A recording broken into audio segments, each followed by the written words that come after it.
신약성경 고린도전서 10장 1절부터 4절을 제가 읽겠습니다. 형제 자매 여러분, 나는 여러분이 이 사실을 알기를 바랍니다. 우리 조상들은 모두 구름의 보호 아래 있었고 바다 가운데를 지나갔습니다. 이렇게 그들은 모두 구름과 바다 속에서 세례를 받아 모세에게 속하게 되었습니다. 그들은 모두 똑같은 신령한 음식을 먹고 모두 똑같은 신령한 물을 마셨습니다. 그들은 자기들과 동행하는 신령한 바위에서 물을 마신 것입니다. 그 바위는 그리스도였습니다. 지금 민수기를 우리가 보고 있는데 갑자기 고린도전서를 읽어서 다른 얘기를 할까 생각드시겠지만 민수기 얘기를 할 거예요. 근데 왜 고린도전서를 읽었냐면 이 민수기에서 일어난 일들에 대해서 바울 사도가 설명을 고린도 교회에게 해주고 있는 내용이 이 편에 쌓여있기 때문에 그 본문을 먼저 읽은 것입니다. 먼저 여러분이 아시겠지만 다시 한번 정리를 해드리는 것은 창세기부터 요한계시록까지 66권 성경 전체는 좀 짧게 표현한다면 예수님에 대해서, 그리스도에 대해서 말하고 있어요. 그러니까 성경 안에서 정말 다양한 많은 것들이 그 속에 들어가 있습니다. 그래서 철학자들은 성경 안에서 성경을 가지고 철학을 이야기하고, 문학가들은 성경을 들고 그 안에서 문학에 대해서 얘기를 하고, 역사가들은 역사를 얘기하고, 정치가들은 정치를 얘기하고, 다양한 이야기들을 자기 전공과 분야에 따라서 성경이라는 텍스트를 놓고 이야기를 해요. 하지만 이 성경은 그렇게 자기의 원하는 대로 자기 분야만 쏙 빼서 거기에 맞게 적용하고 써먹어도 되는 그런 책이 아닙니다. 일반 책은 그렇게 해도 돼요. 그냥 세상 사람들이 보고 있는 일반적인 책들은 밑줄 그어놓고 자기에게 필요한 것만 발췌해서 그렇게 써먹어도 됩니다. 하지만 성경은 그런 용도로 써지지 않았습니다.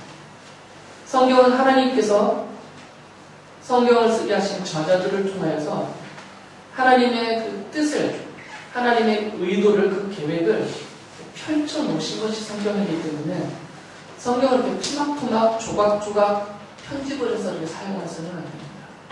그래서 성경은 전체적으로 하나님이 무엇을 우리에게 말씀하시고자 하셨나, 그 하나님의 의도와 기록 목적을 갖고 그런 관점에서 봐야 된다는 거죠.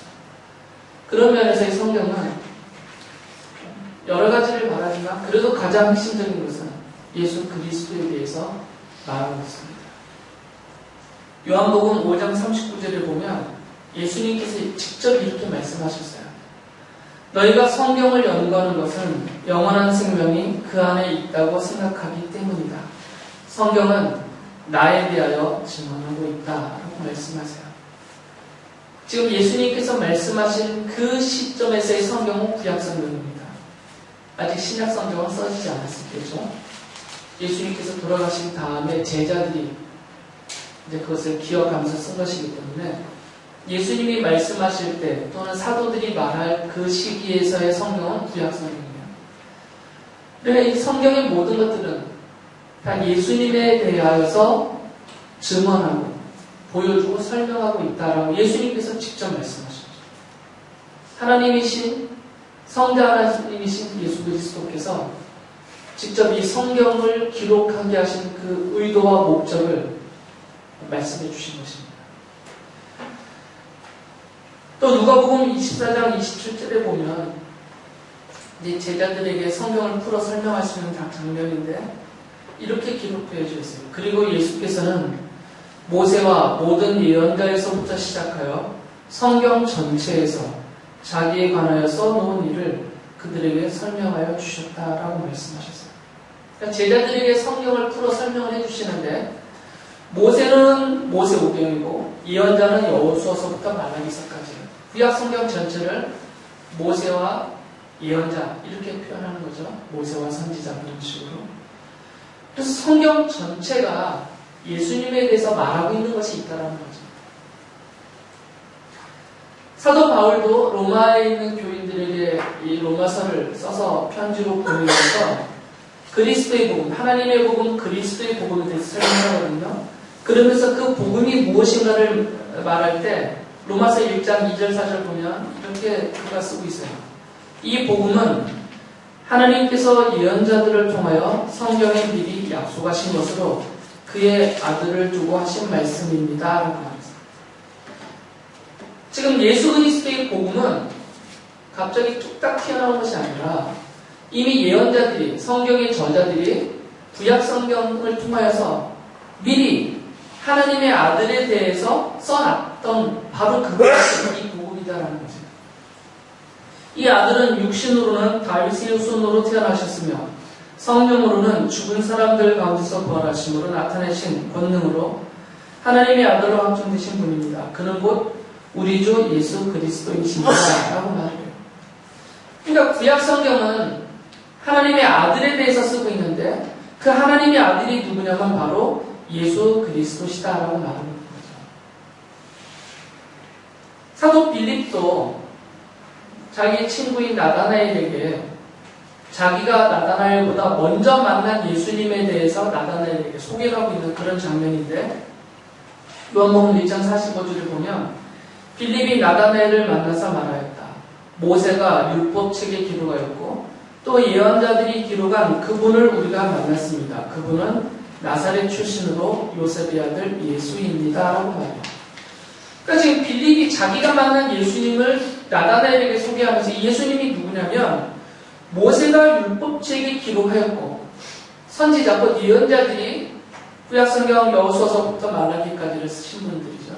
이분들이 기록한 그들의 성경에서 기록하고 설명하고 가리키고 있는 바로 그분을 내가 만났는데 그분이 누구냐면 메시아 곧 그리스도이시고 그분이 이 예수님이시다라고 얘기하고 있어요.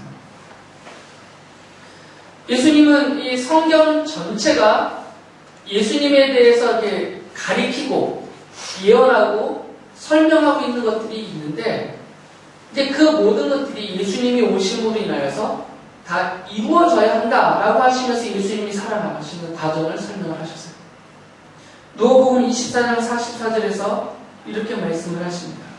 예수께서 그들에게 말씀하셨다.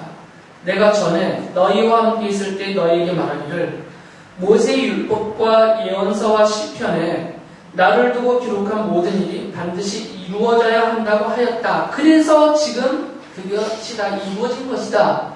지금 예수님이 십자가에서 죽으셨고 지금 부활하신 것이거든요. 그래서 예수님이 고난당하시고 십자가에 죽으시고 부활하신 이런 모든 일들은 이미 구약 성경에서 다 예언되어 있는 것들이었고 그것이 이제 나를 통해서 이렇게 다 이루어진 것이다 라고 말씀을 하세요.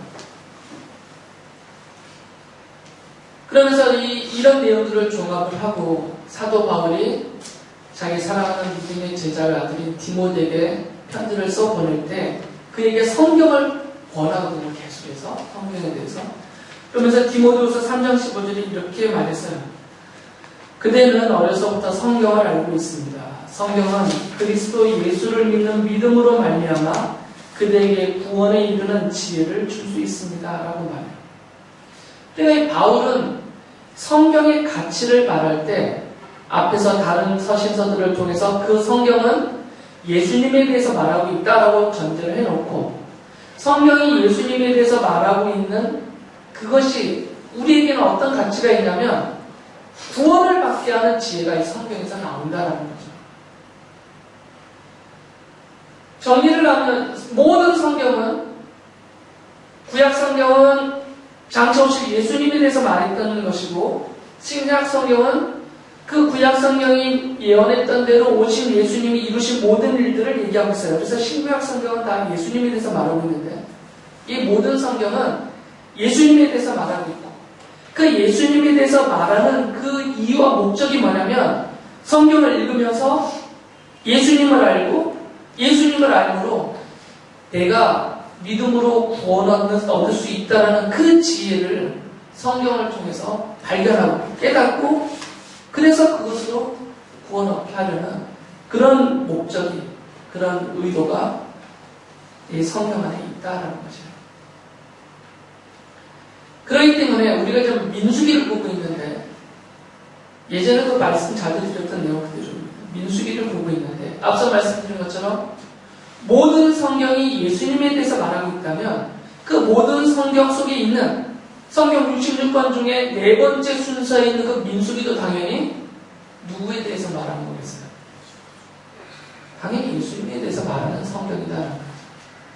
그래서 민수기를 보는 관점은 이 민수기가 이스라엘 백성들의 광야 40년 생활을 단순하게 설명해주는 그런 역사적인 기록만이 아니라 그런 모든 역사적인 기록들, 사건들, 인물들을 민수기가 기록하는 목적은 모든 성경이 예수님에 대해서 말하는 것과 똑같은 목적을 가지고 민수기도 예수님에 대해서 말하기 위해서 이것을 썼다라는 것이죠.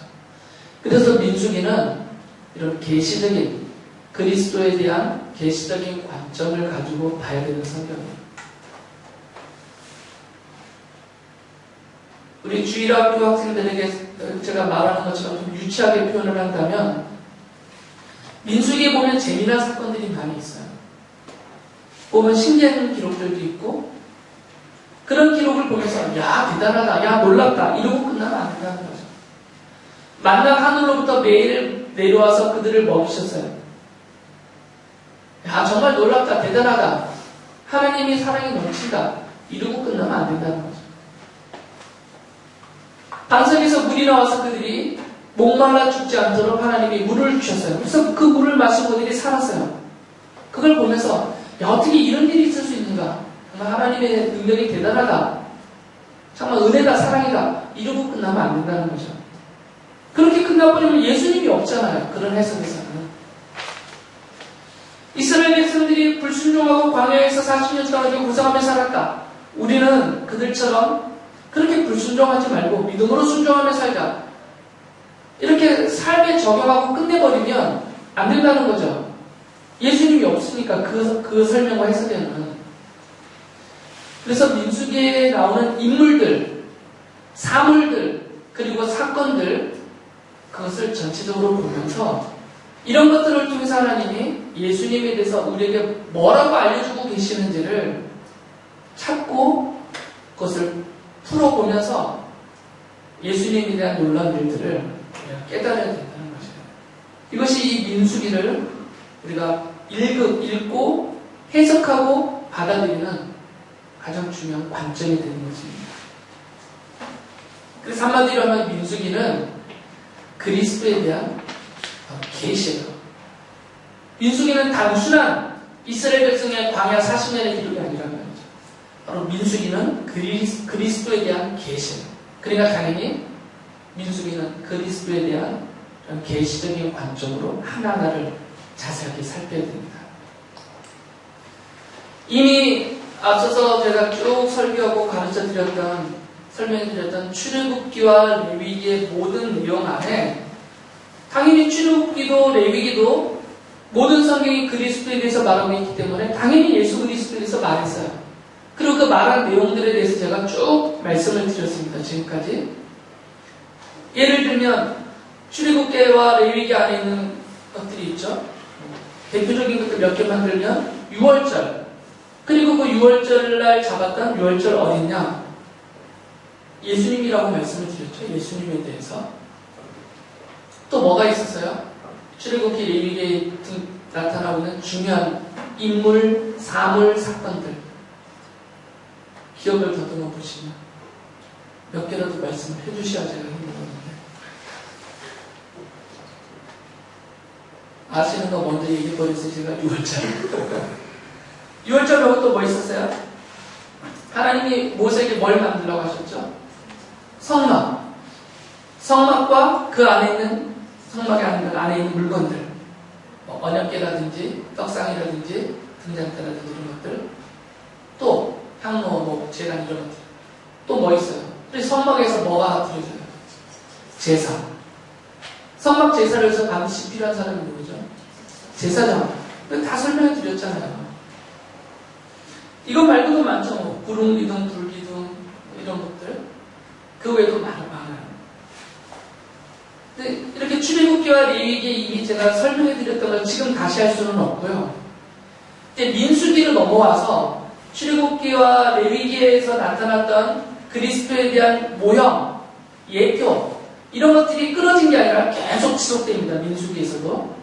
그러면 출애굽기 40장에서 완공된 성막이 레위기를 기록할 때, 그리고 민수기를 기록할 때, 신명기를 기록할 때 계속 존재해요.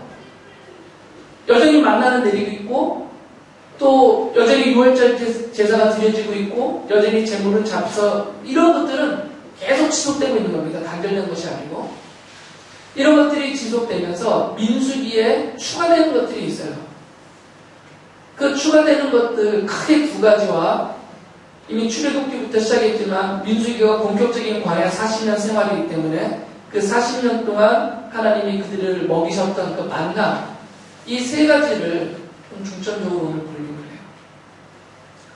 다시 말씀을 드리면 민수기에는 이 세 가지만 그리스도의 모형과 예표로 있다는 게 아닙니다.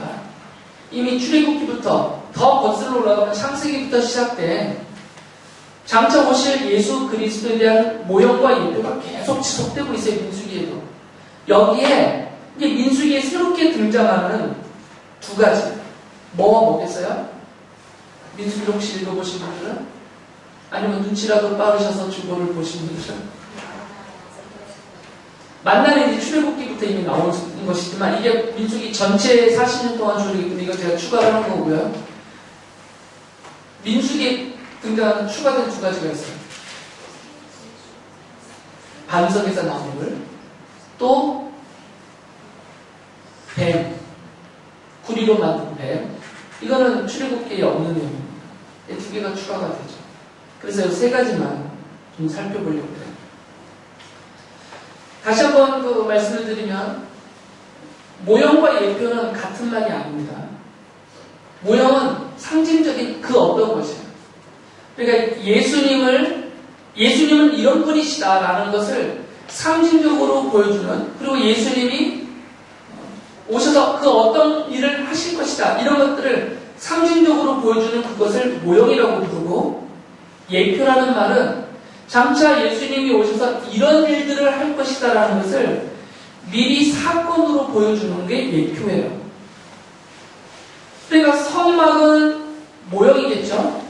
성막은 모형이지만 그 성막 안에서 드려지는 제사는 예표인 거죠. 성막은 하나의 사물이고 제사는 사건이니까, 사건은 장차 일어날 일들을 미리 보여주는 거니까 사건은 예표라고 부르는 것이고요. 이런 물건들, 인물, 사물 이런 것들은 장차 나타날 그 무엇을 가리키는 거기 때문에 이것은 모형에 해당이 됩니다. 그래서 이 모형과 예표 이렇게 표현을 해요.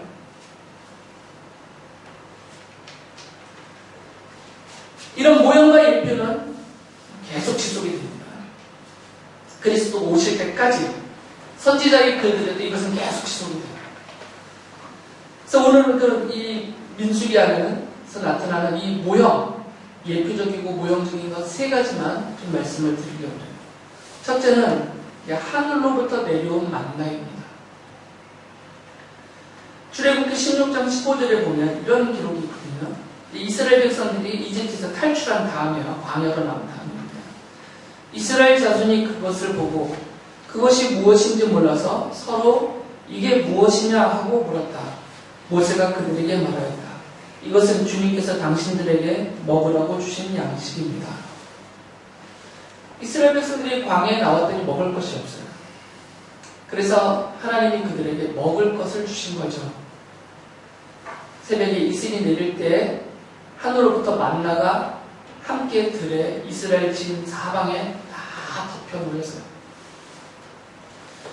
무슨 하얀 곡식 알갱이처럼 그렇게 생긴 것들이 막 쌓여 있는 거죠. 온 들판에.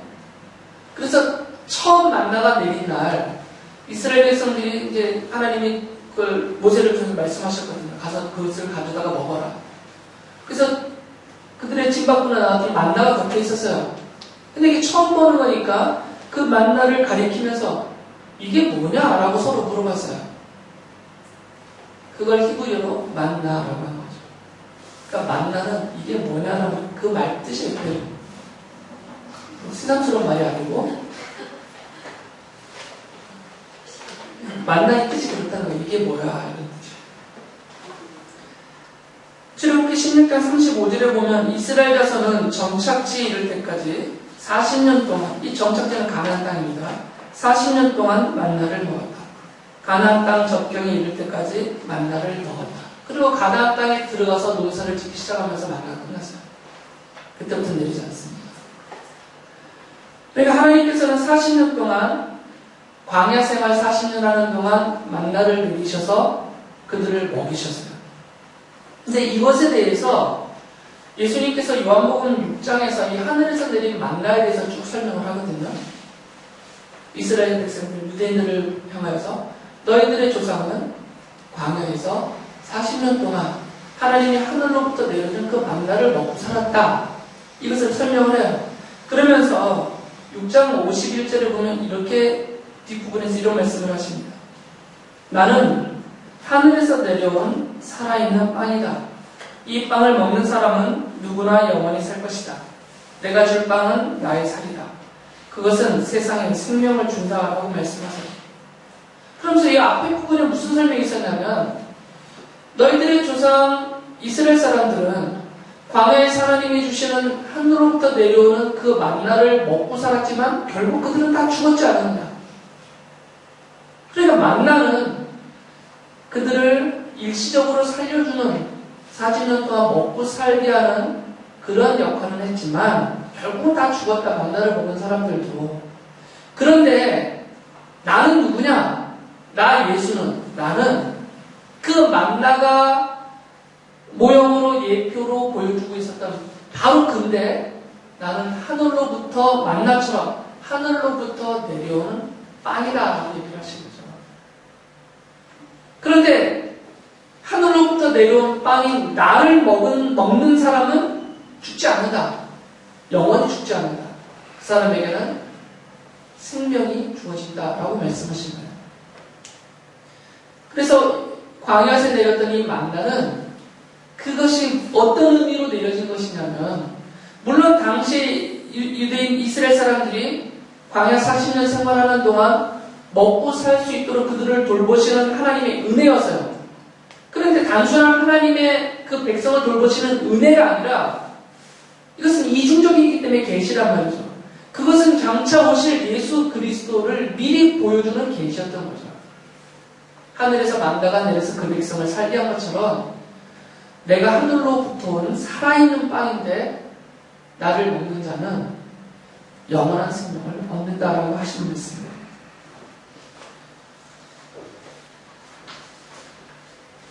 이것은 뒤에 가면 예수님이 십자가에 못 박혀 돌아가시기 전날 그 전에 유월절 만찬을 제자들과 함께 나누시면서 제자들에게 식사 때 먹는 빵을 떼어주면서 하신 말씀이 있어요. 누가복음 22장 19절에 보면 제자들에게 이런 말씀을 하셨어요. 예수께서는 또 빵을 들어서 감사를 드리신 다음에 떼어서 그들에게 주시고 말씀하셨다. 이것은 너희를 위하여 주는 내 몸이다. 이것을 행하여 나를 기억하여라 라고 말씀하셨어요. 그 빵을 떼어주시면서 이 빵은 내 몸을 가리키는 모형이다, 상징이다 이렇게 말씀하신 거죠.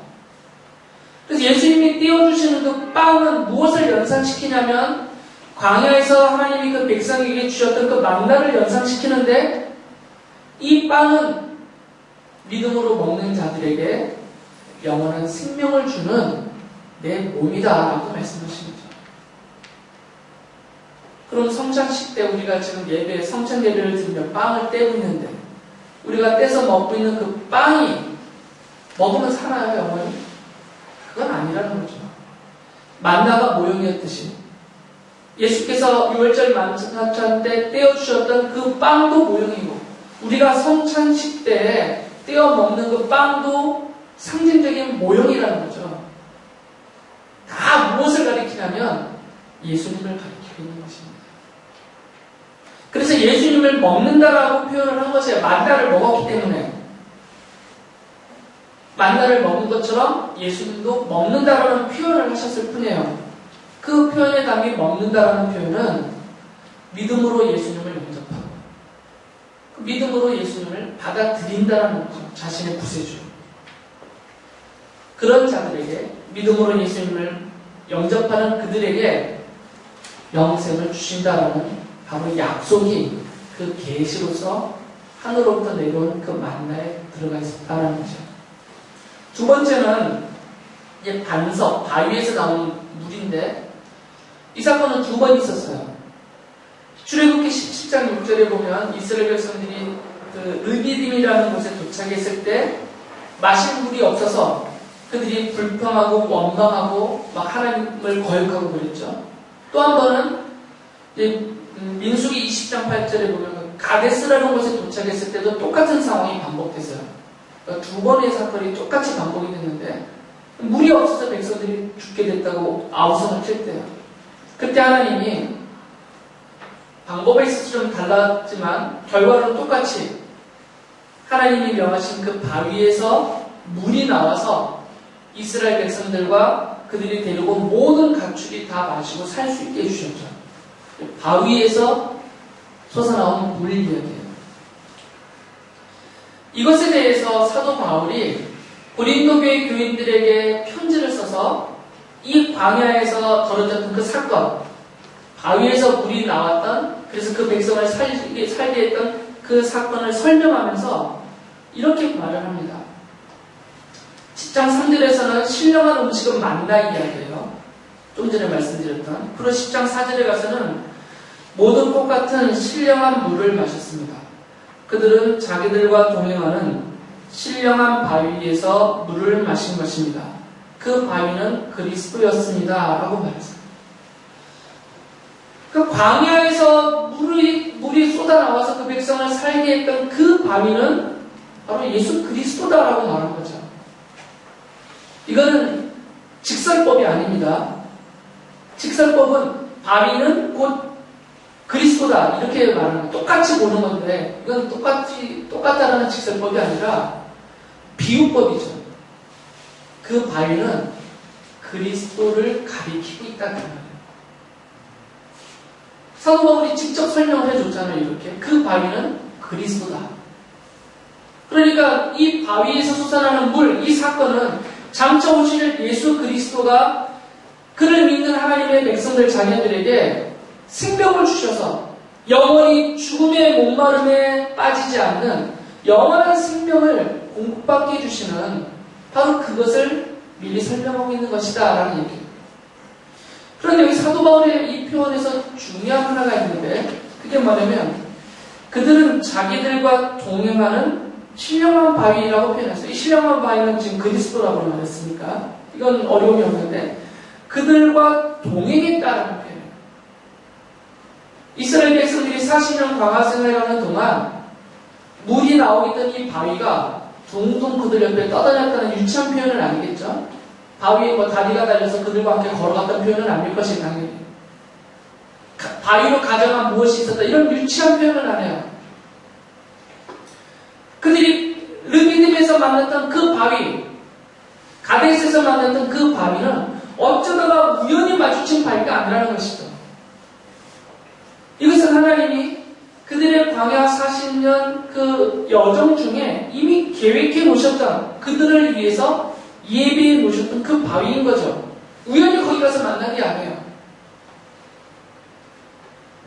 그러니까 이 말은 비유적으로 지금 하나님의 백성이 되어서 우리는 천국을 향한 이스라엘 백성이 가나안을 향해서 광야길을 가듯이 우리는 천국을 향한 지금 이 땅 위에서 삶을 지나가고 있는데 결국에는 천국에 들어갈 거잖아요. 가나안 땅도 천국을 가리키는 모형이었으니까 그 가는 길에 지금 이스라엘이 광야 40년 가는 그 길에 신령한 바위로서 그리스도가 그들과 함께 가셨던 것처럼 예수 그리스도가 지금 우리와 함께 가시면서 우리에게 생명수를 주고 계시다 그 말이에요. 그래서 요한복음 7장 38절에서 예수님께서 이런 말씀을 하셨어요. 나를 믿는 사람은 성경이 말한 바와 같이 그에 비해서 생수가 강물처럼 흘러나올 것이다 라고 말씀하셨어요. 여기서 말하는 그의 배는 두 가지로 해석이 됩니다. 예수님을 믿는 자녀라고 해석할 수도 있고 그리스도라고 해석할 수도 있어요. 그래서 그리스도로부터 나온 생수가 그의 자녀들에게 공급되어서 그의 자녀들에게서 풍성하게 흘러넘친다. 이렇게 해석할 수가 있어요. 어느 쪽으로 해석하든 간에 예수님을 믿는 자녀인 우리들에게는 주님으로부터 나온 그 생명수가, 이것은 영생토록 우리를 살게 하는 영생의 생명수인데 그냥 물이 아니라 이것은 생수예요. 생명의 물이란 말이죠. 이것이 우리에게 공급되고 우리에게서 강물처럼 마르지 않는 샘이라는 성경의 표현대로 강물처럼 계속 흘러나온다는 얘기죠. 이것은 우리가 영생을 소유하고 있다는 비유예요. 또 한 가지는 민수기 21장에 보면 이스라엘 백성들이 광야를 지나면서 너무 고됐어요, 생활이. 저번에도 말씀해 드렸듯이 얼마나 힘든 여정이었겠어요. 생활이 고되다 보니까 이들이 막 계속해서 불평하고 원망하고 하나님을 거역을 해요. 그래서 하나님이 민수기 21장에 보면 이들에게 진노하셔서 벌을 내리셨는데 뱀떼를 보내셨어요. 예전 성경에는 그 뱀을 가리켜서 불뱀이라고 했는데 정확한 뱀 종류는 모르겠지만 어쨌든 이것은 독을 가진 뱀이에요. 그래서 이 독사들에게 물리면 사람이 죽어버린단 말이죠. 그래서 하나님이 이 독사떼를 보내서 이스라엘 백성들을 물게 했어요. 그래서 물린 사람들이 죽어나가죠.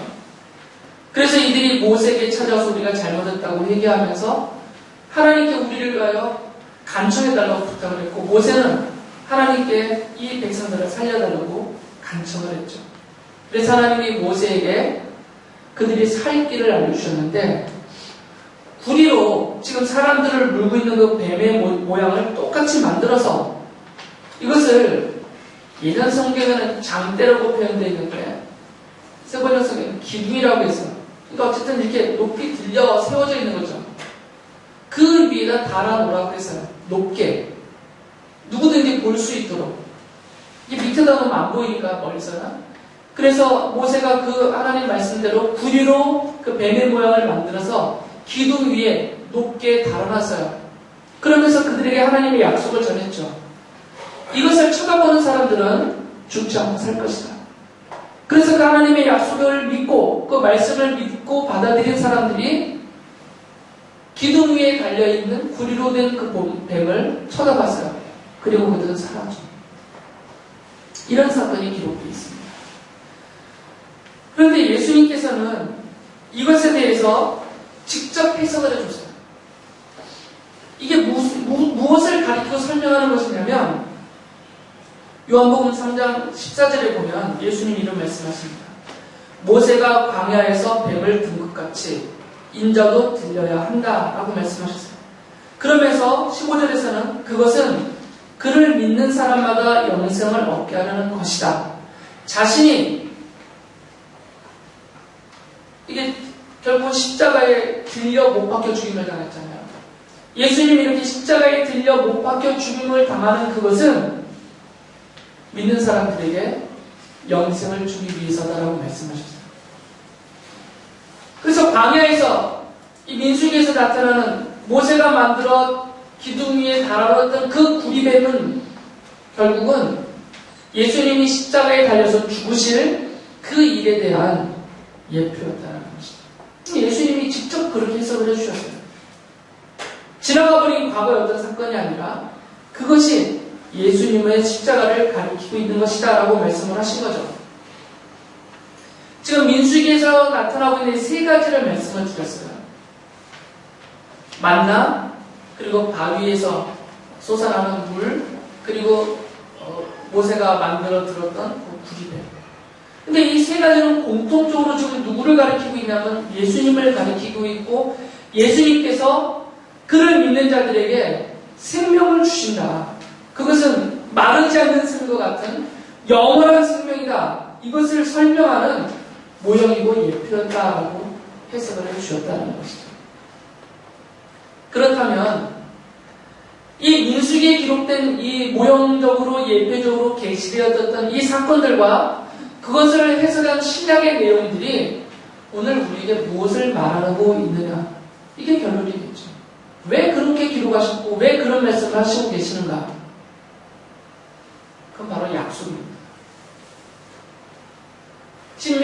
민수기에 나타난 그리스도에 대한 이런 모형, 예표, 계시 이런 것들, 그리고 신약 성경에서 그것이 실현되어지고 이루어졌다고 설명해주고 있는 이런 설명들은 구약 신약 다 합쳐서 지금 이것을 읽고 듣고 받아들이는 우리들을 향해서 하나님이 주시는 약속이라는 거죠. 그냥 지나가버린 약속이 아니라 이렇게 사건으로 또 모형으로 우리에게 확실하게 보여주셔서 알려주시는 하나님의 약속입니다. 예수님을 믿으면 구약의 그 모형들, 예표들이 보여주고 있었던 것처럼 예수님을 믿으면 살 것이다. 영원히 살 것이다. 내가 영원히 살게 해주겠다. 너희들에게 영생을 주겠다는 하나님의 약속인 거죠. 이스라엘 백성들이 만나를 먹고 40년을 살았던 것처럼 예수님을 믿으면 40년이 아니라 영원한 삶을 내가 주겠다. 이것이 하나님의 약속이라는 거죠. 이스라엘 사람들이 바위에서 나오는 물을 마시고 잠시 살 수 있었지만 예수님은 그를 믿는 자들에게 영원히 마르지 않는 생명수를 줄 것이다. 그러니까 내가 예수님만 믿으면 너희들을 영원히 살게 해줄 것이다 라는 약속이라는 거죠. 그들이 구리로 만든 뱀을 보고 광야에서 살아나서요. 이제는 그것처럼 예수님을 믿는 사람들에게, 바로 그 십자가에 달려 돌아가신 그 예수님을 믿는 자들에게는 내가 영생을 주겠다라는 바로 하나님의 약속을 말하고 있는 거죠. 우리에게 하신 하나님의 약속이라는 것이에요. 과거 이스라엘 사람들의 어떤 행적이 아니라 지나가버린 어떤 역사와 해석이 아니라 오늘 지금 이것을 우리에게 읽고 듣고 보게 하시는 것은 우리를 향한 하나님의 약속이라는 거죠. 내가 너희들의 죄를 용서하겠다. 내가 너희들을 돌보겠다. 내가 너희들을 인도하겠다. 내가 너희들에게 생명을 주겠다. 그리고 내가 너희들과 함께하겠다는 약속인 것입니다. 이 약속이 바로 이스라엘에게만 주어졌고요. 하나님의 백성들에게만 주어졌습니다. 이 자리에 있는 여러분들에게만 주어진 약속입니다. 이게 이렇게 값싼 것이 아니에요. 아무나 누구나 자기 멋대로 자기가 원하는 대로 들었다 놨다 할 수 있는 그런 약속이 아니고 하나님이 택하신 자들, 창조 이전에 이미 그 계획 속에서 택하여 오신 그 하나님의 자녀인 여러분들에게만 해주신 약속이고 그 약속을 지금 하나님이 지키신 거죠. 그래서 여러분을 부르셨고 자녀로 삼으셨고 주님을 믿게 하셨고 영원한 생명을 주신 것입니다. 그리고 지금도 동행하시는 것입니다. 우리의 삶이 이스라엘 백성들의 광야 40년 그 생활처럼 정말 공고하고 배고프고 위험하고 힘들고 고통스럽고 슬픈 일이 많습니다.